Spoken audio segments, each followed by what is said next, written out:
Et bonjour à tous et bienvenue sur Mathis YouTube, et aujourd'hui on se retrouve pour une présentation. Alors la vidéo sera un petit peu courte parce que vous n'êtes pas sans savoir qu'il fait très chaud, et moi comme je suis dans le sud, j'ai encore plus chaud que je pense toute la France réunie, donc bon. Donc la vidéo sera un petit peu plus courte parce que c'est tout simplement intenable, en plus avec la lumière allumée comme ça pour avoir un bon éclairage. Alors aujourd'hui on va se faire la présentation du Dell Dimension XPS T500, donc c'est un ordinateur que j'ai pu trouver encore une fois sur le bon coin. Je pense que ça fait depuis 1 an que j'ai plus acheté autre part que sur le bon coin, mais vraiment, j'achète plus de neuf, j'achète que de l'occasion, et à chaque fois j'achète sur le bon coin, c'est devenu mon site de prédilection, enfin bref, avant c'était Easy Cash, maintenant c'est le bon coin, mais comme le bon coin c'est souvent moins cher, et ben je préfère prendre sur le bon coin. Écoutez, ça fait de mal à personne, voilà, à part les colis à aller chercher, c'est un petit peu plus compliqué, mais bon. Donc aujourd'hui, on va se faire la présentation du Dell Dimension XPS T500, donc un Pentium 3 sous Windows 98. Donc cet ordinateur, j'ai eu la joie de le trouver. Je lui mettrai pourquoi pas les captures d'écran de l'annonce que j'avais vue.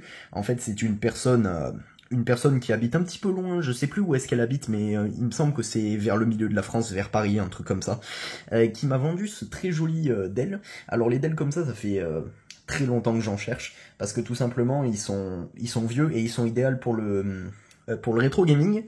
Donc peut-être qu'il y aura du rétro gaming là-dessus, même si les jeux sous 98 c'est pas mes préférés, enfin bref. Donc peut-être qu'il y aura du rétro gaming là-dessus dans une prochaine vidéo.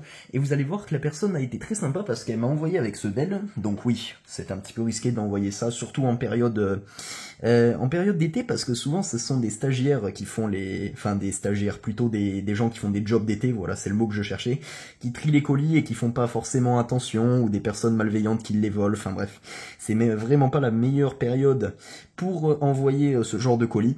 Mais bon, moi, ça, pour l'instant, il s'est rien passé de très grave, donc je vais continuer à en commander. Je sais que c'est pas bien, mais voilà. Donc, la personne m'a envoyé ça avec. Donc ça, c'est un IBM ThinkPad. Donc vous inquiétez pas, si ma voix est un peu fatiguée par rapport à d'habitude, c'est normal, c'est juste la chaleur, je n'en peux plus. Donc, elle m'a envoyé ça en cadeau. Alors, sans me le dire, si, je crois qu'elle me l'a dit, mais dans un dernier message, j'avais pas fait vraiment attention. Et donc elle m'a envoyé un IBM, alors ça c'est génial, hein, c'est un IBM T22 ThinkPad du coup. Celui-là est de 2000 je crois. Alors il a l'écran cassé, donc complètement fissuré, littéralement explosé. Le clavier qui est un petit peu, on peut le voir ici, il est un petit peu gondolé. Ouais, c'est ça, gondolé sur le dessus. Malgré tout, il fonctionne, donc j'ai dû lui brancher un écran. Pareil, il a le châssis un petit peu pété, là. Il tourne sous Windows 2000 version serveur, donc Windows NT, oui c'est ça, oui NT. J'avais jamais testé, mais donc du coup j'ai commandé un donor pour celui-là, donc le même IBM, mais cette fois-ci avec la carte mère pétée, tout simplement pour récupérer l'écran. Voilà. Donc dans la vidéo de la semaine prochaine, s'il y a une vidéo la semaine prochaine, parce que je sais pas encore, on se démontera les deux IBM, et je pourrais lui changer son écran afin d'en avoir un qui est qui est complet et qui fonctionne. Voilà, donc ça reste un super cadeau. Voilà, je vous fais un petit peu le tour du propriétaire avec la différente sélection d'IO derrière. Voilà.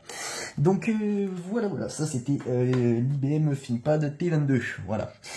La personne m'a également donné une carte mère avec, donc une carte mère que je vous mettrai en photo parce que là je l'ai juste rangée, je l'ai pas testé pour l'instant, mais bon, j'y fais confiance. C'est vraiment adorable de la part de la personne. D'ailleurs, je sais qu'elle s'est abonnée à ma chaîne. Merci beaucoup. Si tu passes par là, je te remercie encore une fois. Voilà. Donc revenons à la présentation principale, donc le Dell Dimension.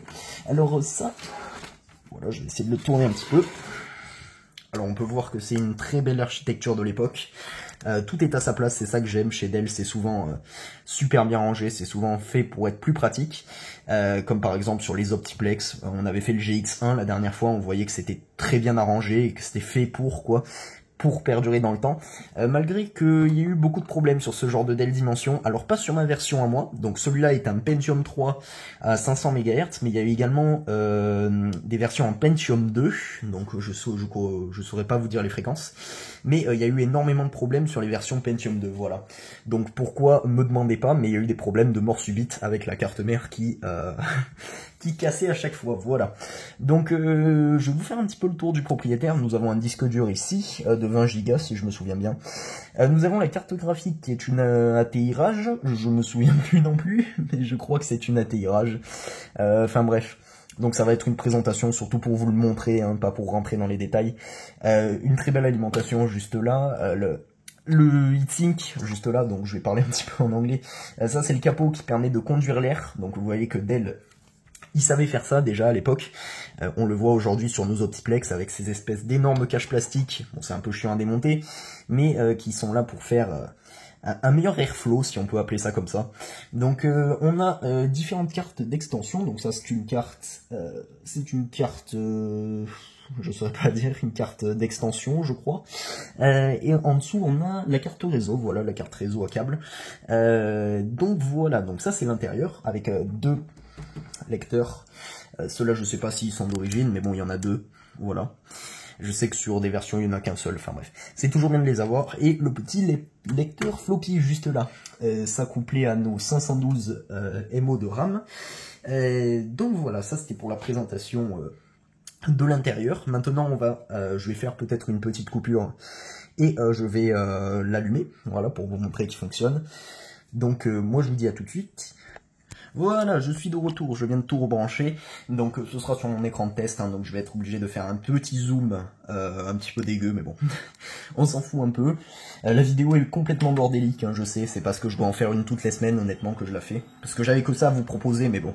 Dès que j'aurai la réparation du IBM, je vous ferai une vidéo soignée, je vous le promets, je tiens ma parole, je vais essayer. Donc, il a fonctionné du premier coup, d'habitude je devais d'abord faire un reboot, pour qu'il fonctionne, mais là non, c'est bon, il a affiché du premier coup. Donc voilà. Voilà le petit zoom, le petit zoom qui va bien. Donc Windows 98, donc c'est la version Dell hein, du coup. L'ordinateur n'a pas été formaté. Et ce qui est cool, c'est qu'il a encore tous ses drivers de l'époque et toutes ses applications aussi. Je vais vous reprendre. Dès que j'aurai le bureau, logiquement il est très rapide à démarrer. Franchement ça va bien, c'est à peu près pareil niveau rapidité que le GX1 que je vous avais déjà fait la présentation là-bas. J'ai une petite préférence pour celui-là parce que c'est quand même une tour qui est verticale, donc elle est plus...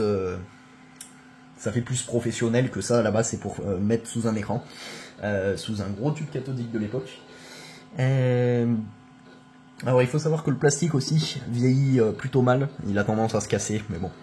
Le mien, encore une fois, j'ai de la chance, il est en très bon état. Ah ça y est, j'ai le bureau. Donc le disque dur qui souffre énormément, comme sur le GX1. Faut croire que c'est de l'époque, hein. Il a jamais été changé. Ah oui, à mon avis, il a jamais été changé du tout. Donc je vais vous faire un petit zoom. Voilà. Donc Windows 98, spécial Dell, du coup, ce qui est magnifique. Avec toutes les applications, voilà, à gauche. Donc voilà, c'était la petite présentation complètement à l'arrache de ce très joli Dell. Franchement, j'adore cette machine. Vraiment, en plus pour le prix que je l'ai eu, c'est-à-dire, je me souviens plus. Je me souviens même plus combien j'ai payé ça. Mais je me souviens que c'était un très bon prix. Franchement, c'est génial de l'avoir. C'est génialissime. Donc encore une fois, je remercie la personne qui me l'a vendu. Et bah, si tu passes par là, n'hésite pas à marquer ton commentaire. Hein. Moi, je me régale encore une fois à lire vos commentaires. J'y réponds. J'essaye d'y répondre à tous, mais des fois, il y en a que je vois pas pour X ou Y raison. Donc voilà. Je précise que la personne était collectionneur avant, je crois, mais qu'elle a abandonné, qu'elle revend son matériel au fur et à mesure. Mais voilà. Donc moi je vous dis à la prochaine, au week-end prochain du coup, je suppose. S'il y a une vidéo le week-end prochain, encore une fois, je peux pas vous le promettre. Ce sera certainement la réparation du IBM, avec l'autre IBM que je dois recevoir justement. Sinon, ce sera dans 2 semaines, voilà. Si j'ai des choses à faire, bien entendu. Donc n'hésitez pas à vous abonner, à commenter, et puis moi je vous dis à la prochaine. Bye!